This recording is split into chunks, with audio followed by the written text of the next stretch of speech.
Hi guys, it's Steve down at Apparel Training. Last week I was giving you some tips about writing, and today I'm just going to give you a few tips about reading.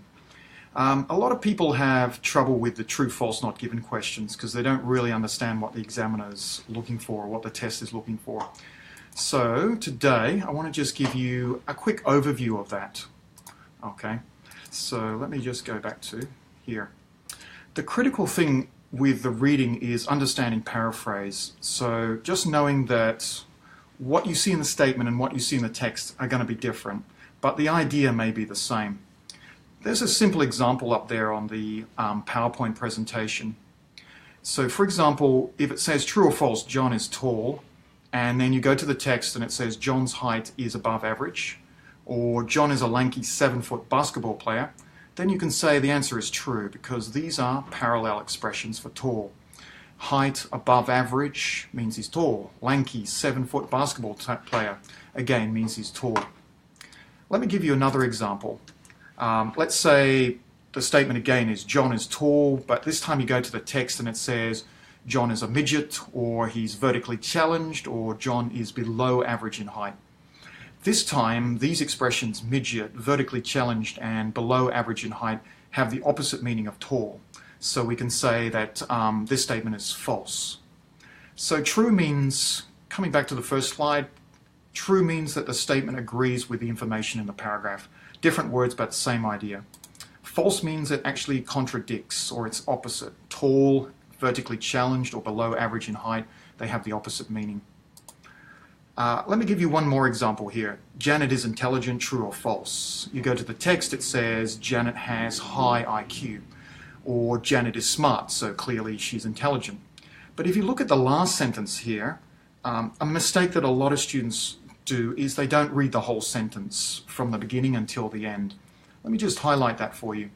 So it's very important when you find the key sentence to read the whole sentence. Sometimes it's quite long.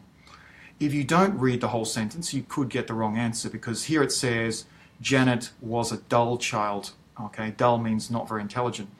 But if you read the whole sentence, it says Janet's mother underestimated her and thought Janet was a dull child, only to find out later that in fact she's intellectually gifted.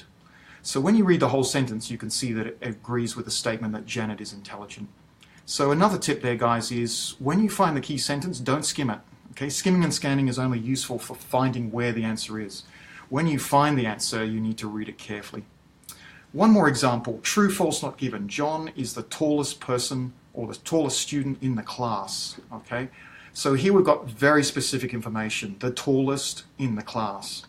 So what I get my students to do is highlight these words, the tallest in the class, and maybe just underline the word John.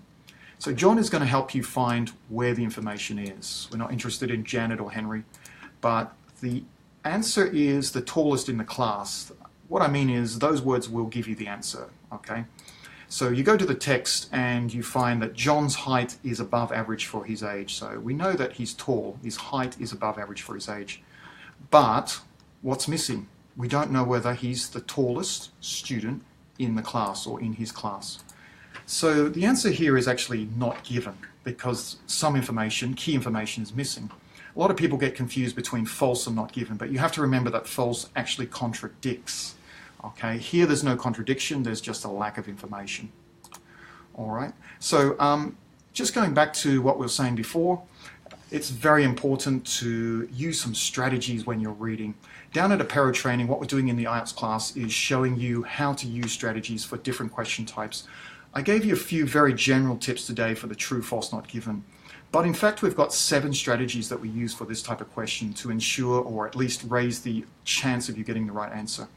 In addition to that, we're also going to show you strategies for other question types. A lot of students have trouble with headings, gap fill, multiple choice, and things like that.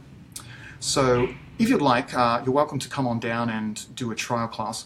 Before you go though, I'd like to just give you a few general reading tips or strategies. A lot of students don't do well on the reading because they simply don't have the skills. So first of all, what you want to do is read things of interest. Try and read every day. Have knowledge about different topics. Okay? When you read, try and predict meaning by looking at the titles. Okay? Draw inferences from the title.